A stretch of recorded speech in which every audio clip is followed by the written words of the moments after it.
For sure చూడబోతున్నామని అయితే ఇప్పటికే చూసినటువంటి గ్లిమ్స్ని అండ్ పాటల్ని చూస్తే అర్థమైపోతుంది.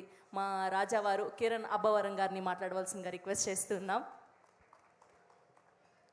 అందరికీ నమస్కారం అండి. ఇక్కడికి వచ్చిన వాళ్ళందరికీ thank you so much. Media వారికి అలాగే ఫ్రెండ్స్ అండ్ ఫ్యామిలీ చాలామంది వచ్చినారు, థ్యాంక్ యూ. ముందుగా మా ప్రొడ్యూసర్స్కి thank you so much sir. ఇంత మంచి ఇనిషియేటివ్, ఇంత థాట్ని ఇనిషియేటివ్గా తీసుకొని స్టేజ్ పైన ఇంతమంది మ్యూజిక్ డైరెక్టర్స్ని చూస్తుంటే చాలా హ్యాపీగా ఉంది. వచ్చిన ప్రతి ఒక్క మ్యూజిక్ డైరెక్టర్కి పేరు పేరున thank you so much sir. చాలా హ్యాపీగా ఉంది మిమ్మల్ని అందరినీ స్టేజ్ పైన చూడడం. చెన్నై లవ్ స్టోరీ గురించి నేను చాలా సందర్భాల్లో లాస్ట్ టైం చెప్పాను. ఇంకా ఏం చెప్పాలో కూడా నాకు తెలియట్లేదు. నేను కూడా అందరిలానే వెయిట్ చేస్తున్నాను. నేను సార్ వాళ్ళని అదే అడుగుతున్నాను, ఇంకా లేట్ చేయొద్దండి, తొందరగా సినిమా వేసేయండి. ఎందుకంటే నాకు తెలిసి ఈ సినిమా ఏం జరుగుతుందని. ముఖ్యంగా ఈ పాట గురించి చెప్పాలి. పాండిచేరిలో 7:30కి అనుకుంటా ఒక బ్యూటిఫుల్ టెంపుల్. ఆ రోజు మార్నింగ్ యాజ్ యూజువల్ రోజు సెట్కి వచ్చినట్టే ఆ రోజు సెట్కి వచ్చాం. రవెన్న సీన్ పేపర్ తీసుకొచ్చాడు. సీన్ చెప్తున్నాడు, ఎందుకో తెలియలే. సీన్ చెప్తున్న రవణ కళ్ళలో నీళ్ళు ఉన్నాయి, గౌరీ కళ్ళలో నీళ్ళు ఉన్నాయి, నా కళ్ళలో నీళ్ళు ఉన్నాయి. ఒక వెరీ బ్యూటిఫుల్ ఫీలింగ్.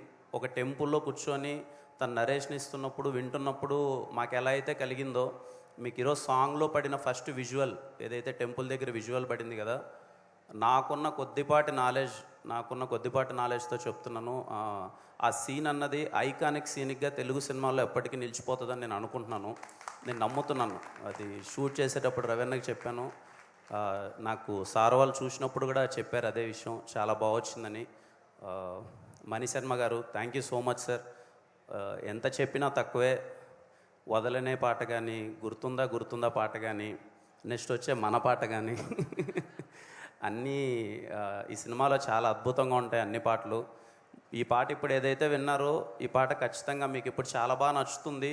సినిమా చూసి మళ్ళీ బయటకు వస్తారు కదా, సినిమా అయిపోయిన తర్వాత బయటకు వచ్చి మళ్ళీ చెన్నై లవ్ స్టోరీ సినిమా పాటల గురించి కానీ, చెన్నై లవ్ స్టోరీ సినిమా గురించి కానీ తలుచుకున్నప్పుడు ఫస్ట్ మీకు వదలనే అన్నది హాంట్ చేస్తూనే ఉంటుంది చాలా రోజుల వరకు. థ్యాంక్ యూ అండి ఇక్కడికి వచ్చిన వాళ్ళందరికీ. And I hope you all like the song and enjoy the song. Thank you. And అలాగే అనంత్ శ్రీరామ్ గారికి, ఇంత మంచి లిరిక్స్ రాసిన అనంత్ శ్రీరామ్ గారికి, అలాగే సింగర్ జావేద్ అలీ గారికి thank you so much sir. Song చాలా అంటే చాలా ఎగ్జైట్ అయ్యాం. నేను రవీణ ఫస్ట్ టైం వినిపించినప్పుడు సాంగ్ చాలా ఎగ్జైట్ అయ్యాను. ఇప్పుడు ఇంకా సేమ్ ఫీల్స్ అది. థ్యాంక్ యూ సో మచ్ అందరికీ. థ్యాంక్ యూ అండి. Thank you so much.